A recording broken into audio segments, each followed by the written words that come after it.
গড় থেকে আরো দুইটা গুরুত্বপূর্ণ কোশ্চেন বিসিএস 24 এ আসছে।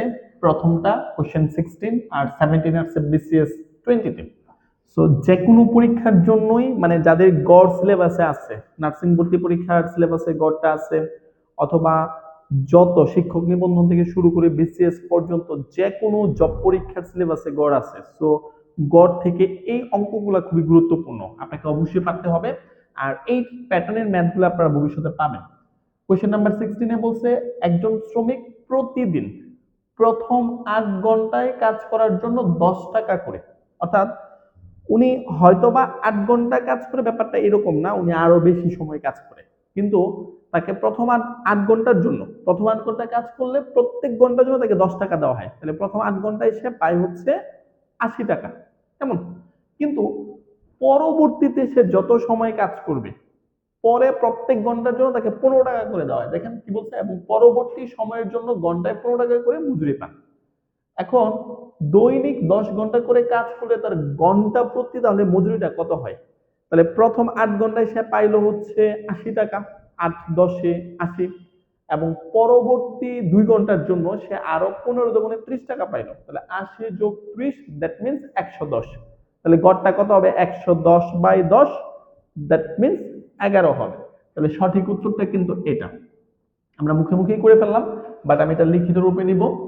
তাহলে কোশ্চেন নাম্বার 16 দেখেন, তাহলে আমরা প্রথম, আমরা কি লিখতে পারি?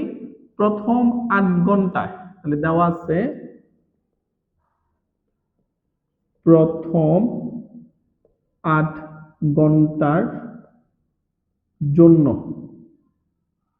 হ্যাঁ, প্রথম 8 ঘন্টার জন্য ঘন্টা প্রতি মজুরি, ঘন্টা প্রতি মজুরি 10 টাকা,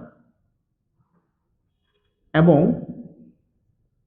এবং পরবর্তী পরবর্তী 8 ঘন্টার পরবর্তী, একটু সুন্দর করে গুছাই লিখি, 8 ঘন্টার পরবর্তী 8 ঘন্টার পরবর্তী সময়ের জন্য, সময়ের জন্য ঘন্টা প্রতি মজুরি হচ্ছে 15 টাকা। কেমন? তাহলে এটা আসলে কোশ্চেনই আমাকে বলে দিছে, তাহলে সে টোটাল 10 ঘন্টা কাজ করছে। হ্যাঁ, তাহলে আমি কি লিখতে পারি? অতএব প্রথম 8 ঘন্টায়, হ্যাঁ, প্রথম 8 ঘন্টায় মোট প্রাপ্ত মজুরি, তাহলে প্রত্যেক ঘন্টায় থেকে 10 টাকা করে দেয়, তাহলে 10 × 8, অর্থাৎ সে 80 টাকা পাইল। ওকে, তাহলে টোটাল 10 ঘন্টা কাজ করলো, তাহলে বাকি আছে কি 2 ঘন্টা, অতএব বাকি 2 ঘন্টায় মোট প্রাপ্ত মজুরি, তাহলে 2 × 15, তাহলে আমার সব মিলাই হলো এখানে 30 টাকা। তাহলে তার মোট মজুরির পরিমাণ কত? তাহলে অতএব মোট 10 ঘন্টায়, মোট 10 ঘন্টায় তোমার প্রাপ্ত মজুরি, প্রাপ্ত মজুরি কত হবে? 80 + 30 টাকা, তাহলে ওভারঅল হচ্ছে 110 টাকা। এখন ওদের কোশ্চেন হচ্ছে যে তাহলে 10 ঘন্টা কাজ করলে তার ঘন্টা প্রতি মজুরি তাহলে কত হবে? ঠিক আছে, তাহলে অতএব মজুরির গড় অথবা ঘন্টা প্রতি মজুরি, তাহলে অতএব 10 ঘন্টা কাজ করলে, কাজ করলে ঘন্টা প্রতি, ঘন্টা প্রতি মজুরি, তাহলে আমরা মজুরিটা কি বলতে পারি? টোটাল 110 টাকা, 110 টাকা, এর মধ্যে সে টোটাল কাজ করছে 10 ঘন্টা, তাহলে এভারেজটা কত হবে? 11 টাকা। কেমন? আচ্ছা, তাহলে এটা ছিল আমাদের কোশ্চেন নাম্বার 16। আমরা কোশ্চেন 17 এ যাচ্ছি। কোশ্চেন 17 এ কি বলছে? এক্স ও ওয়াই এর মানের গড়, মানে এক্স এবং ওয়াই যে কোনো দুইটা সংখ্যা বা দুজন ব্যক্তির কথা বললাম, ঠিক আছে, তাদের বয়সের গড় হইতে পারে। এখন তাদের যদি মানের গড় 9 হয়, তাহলে তাদের মানে সমষ্টিটা কত হবে? সেটা যদি বয়স হয়, তাহলে যেহেতু ব্যক্তি দুইজন, এক্স এবং ওয়াই দুইটা, তাহলে 9 দুগুণে 18। হ্যাঁ, এবং জেড এর আপনি বয়স দিয়ে কনসিডার করেন, তাহলে জেড এর বয়স হচ্ছে 12, তাহলে 18 আর 12 হচ্ছে 30। তাহলে 30 যদি হয়, বলছে এক্স ওয়াই জেড এর মানের গড়টা তাহলে কত হবে? তাহলে 30 কে, ওরা তিনজন আছে, টোটাল তিনজন আছে, 30 কে 3 দিয়ে ভাগ করলে আমার উত্তরটা হবে কত? 10 হবে। তো সঠিক উত্তর হচ্ছে এটা। তো তারপর আমি এটাকে লিখিত আকারে নিচ্ছি। তাহলে আমার কাছে দেওয়া আছে এক্স ও ওয়াই এর মানের গড় ইকুয়াল হচ্ছে 9। অতএব এক্স ও ওয়াই এর মানের সমষ্টি, যেহেতু এক্স ওয়াই দুইটা মান আছে, তাহলে অবশ্যই 9 এর সাথে আমরা 2 দিয়ে গুণ করব, কারণ গড়ের সাথে আমরা যদি ওই সংখ্যাটা গুণ করি তাহলে টোটাল সমষ্টি পাবো। তাহলে আমি 18 পাইলাম। তারপরে আমার কাছে দেওয়া আছে আবার z এর মান 12 দেওয়া আছে, এবং z ইকুয়াল 12। এখন আমাদের ফাইনাল ইকুয়েশন হচ্ছে x y z এর মানের গড় কত।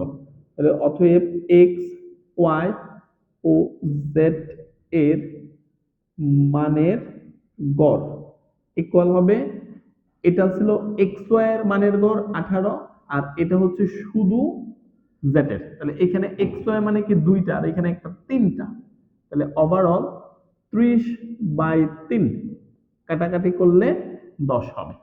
এই হচ্ছে, যদি রিটেনে আসে তাহলে আমরা এইভাবে করব, আর রিটেনে আসুক আর না আসুক আপনি অবশ্যই এটা করে রাখবেন, বিকজ অফ কয়দিন পরে যেন আপনি এটাকে আবার রিভিশন দিতে পারেন। Another two important MCQ, question number 18। 6টি সংখ্যার গড় হচ্ছে 8.5। ওকে, সো 6টা সংখ্যার সমষ্টি কিন্তু আমরা বের করতে পারবো। সূত্র হচ্ছে গড় ইনটু সংখ্যা। তাহলে 8.5 এর সাথে 6 গুণ করলে আমরা সমষ্টি পাবো। বলছে একটা সংখ্যা বাদ দিলে গড় হ্রাস পেয়ে 7.2 হয়। তাহলে একটা সংখ্যা হ্রাস পেলে 6টা থেকে 5টা হবে, তাহলে 7.2 এর সাথে যদি আমরা 5 গুণ করি তাহলে এখান থেকেও আমরা কি মোট সংখ্যাটা পাবো। এখন বাদ দেওয়া সংখ্যাটা কত, এটা আমাদের ফাইনালি বের করতে হবে। তো চলেন আমরা অঙ্কটা যদি সলভ করতে যাই, কোশ্চেন নাম্বার 18। তাহলে প্রথম কথা হচ্ছে দেওয়া আছে 6টি সংখ্যার গড়, 6টি সংখ্যার গড় ইকুয়াল হচ্ছে 8.5। তাহলে অতএব এই 6টি সংখ্যার সমষ্টি কত হবে? এই 6টি সংখ্যার সমষ্টি হবে 8.5 গুণন 6। তাহলে আমরা যদি গুণ করি তাহলে এইখানে হবে 51। কেমন? 51। তাহলে 6টা সংখ্যার গড় হচ্ছে, কারণ 8 এর সাথে 6 গুণ করলে 48, 48 আর 3 হচ্ছে 51। আচ্ছা, এখন একটা সংখ্যা বাদ দিলে আমার কাছে থাকবে কি, এবং 5টি সংখ্যার 5টি সংখ্যার আমার গড়, প্রশ্নের মধ্যে কি দেওয়া আছে? 7.2। তাহলে অতএব 5টি সংখ্যার আমি সমষ্টি বের করতে পারবো। তাহলে সমষ্টি হবে 7.2 ইন্টু হচ্ছে 5। তাহলে 5 7 35, 35 আর 1 টোটাল হচ্ছে 36। কেমন? এখন আমাদের যেটা বলছে, তাহলে এটা হচ্ছে 6টা সংখ্যার সমষ্টি, এটা হচ্ছে 5টা সংখ্যার সমষ্টি। তাহলে আমাদের ওদের প্রশ্ন হচ্ছে বাদ দেওয়া সংখ্যাটি কত। 6টা সংখ্যার সমষ্টি থেকে যদি 5টা সংখ্যার সমষ্টি বিয়োগ দেই তাহলে তো আমি বাদ দেওয়া সংখ্যাটা পেয়ে যাব। তাহলে অতএব বাতিলকৃত বা বাদ দেওয়া সংখ্যাটি, বাদ দেওয়া সংখ্যাটি ইকুয়াল হবে 51 মাইনাস 36। তাহলে আমাদের এখানে যোগ বিয়োগ করলে হবে 14 15। কেমন? তাহলে ফাইনালি আমাদের উত্তর হচ্ছে এই খ নাম্বার। তাহলে এটা হচ্ছে আমাদের কোশ্চেন নাম্বার 18। Question number 19। আচ্ছা, কোশ্চেন নাম্বার 19 সলভ করার আগে আমাদের মাস হচ্ছে 12টা। তো প্রত্যেক মাসে কিন্তু 30 দিনে হয় না, কিছু কিছু মাস আছে যেগুলো 30-এর উপরে হয় বা কিছু কিছু মাস আছে কম হয়। তো এটা বের করার জন্য আমরা হাতের এই কর্ডটা ইউজ করি। হ্যাঁ, তো জানুয়ারি উপরে আছে 31 ফেব্রুয়ারি। তো ফেব্রুয়ারি মাস তো নরমালি আর 30 দিনে হয় না, এটা আমরা সবাই জানি, 28 দিনে হয়। যদি লিপ ইয়ার হয় তাহলে 29 দিনে হয়। তাহলে আমাদের এই অঙ্কটার মধ্যে জুলাই মাসের দৈনিক বৃষ্টিপাতের গড় হচ্ছে 0.65 সেন্টিমিটার। বলছে ওই মাসে মোট বৃষ্টিপাতের পরিমাণ কত, এটা আমাদের বের করতে হবে। তো আমাদের জানতে হবে জুলাই মাসটা বেসিক্যালি কয় দিনের। তো আমি কাউন্ট করতেছি, জানুয়ারি, ফেব্রুয়ারি, মার্চ, এপ্রিল, মে, জুন, জুলাই। উপরে পড়ছে, উপরে মানে 31 দিন। আপনি চাইলে মুখস্থ করতে পারেন, আমরা নর্মালি এইভাবেই করি। তারপরে জুলাইয়ের পরে আবার অগাস্ট, সেপ্টেম্বর। অগাস্ট উপরে পড়ছে 31, সেপ্টেম্বর 30, অক্টোবর, নভেম্বর, ডিসেম্বর, আবার কি এইভাবে আমরা চেঞ্জ করব, ঠিক আছে।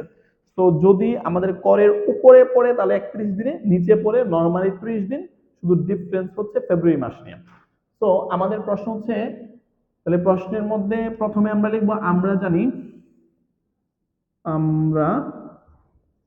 জানি জুলাই মাস, জুলাই মাস 31 দিনে।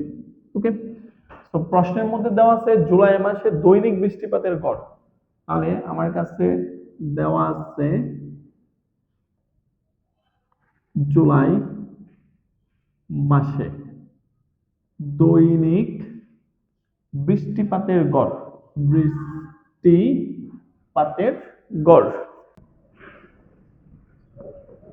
বৃষ্টিপাতের পরিমাণ ইকুয়াল দেওয়া আছে 0.65। ওকে, সো ওদের কোশ্চেন ছিল ওই মাসে মানে জুলাই মাসে মোট বৃষ্টিপাতের পরিমাণ কত, মানে আমাকে সমষ্টি বের করতে হবে। তাহলে আমাকে এই যে এখানে কিন্তু বইরাই দিছে বৃষ্টিপাতের গড়। হ্যাঁ সরি, আমি এটা পরিমাণ লিখছি, অবশ্যই এটা আমরা গড় লিখবো।